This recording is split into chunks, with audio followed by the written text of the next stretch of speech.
Hey everybody, Aaron here. Welcome back to an anime review. Today we look at Youkai Apartment episode 11. Oh boy. Yeah. Essentially, this episode's pretty interesting in the sense that it takes like almost two different directions in terms of the being comedic as always with the show, and then kind of getting more serious toned as time goes by.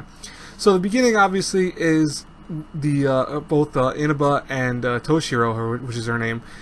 They both were attacked, obviously, by Mira, the teacher. And the thing was that they really don't understand fully why. Like, even though, I mean, especially Toshiro, who has no idea that there's anything, magical related to it. But even Inaba is still kind of not understanding if it's the words that are doing it or if it's something else. And he finds out that, interestingly enough, even like his various, I want to say summons can't really solve the puzzle of what's going on. They have an idea that most likely it's actually a manifestation of evil from the words. So the words had somehow taken form as like actual malice and hatred, and thus when he must have discovered them, which we find out he did discover them later on, it actually possessed his body, because he had apparently dealt with something very similar when he was younger, and it caused him to already have a kind of penance with girls and issues with them in general. So he's like, it was able to kind of feed off of that and become a actual, like, I want to say almost spirit in many ways that possessed him, if that makes sense. But it was very interesting because, we have that dealing with that, but then also we had some comedic stuff, obviously, from Toshiro finding out about Inaba's place. She didn't really find out, like, what's going on there, obviously, but she found it and she knows where he lives now.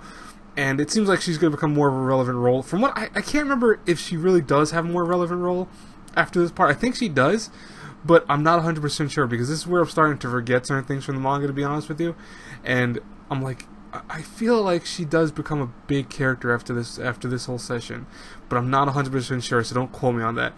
And what's interesting is after the season ends, which I'm presuming is going to be the next episode, or maybe the next two, I forgot off the top of my head, but I know that anything further is probably out of my realm, because I did stop reading the manga at one point, and it was just because at that point I had not seen any more releases for it, because I had actually been one of those people that was keeping up with it as it was releasing, and then obviously you hit that wall where you have to wait for more stuff to come out, but then various translation issues happen and it becomes this whole homage of issues, so I couldn't watch it myself, I couldn't read it myself, excuse me. And I'm gonna see if there's any more after this, because I want to go back to rereading the manga, because I do really love the manga. But anyways, I will talk to you guys later. This week's episode is pretty solid, but I want to hear your thoughts as well. Tell me in the comments below, as always. And if you guys have anything else to tell me, feel free to also comment that in the comment section below. Definitely go check out my what I'll be watching this fall 2017 season coming up.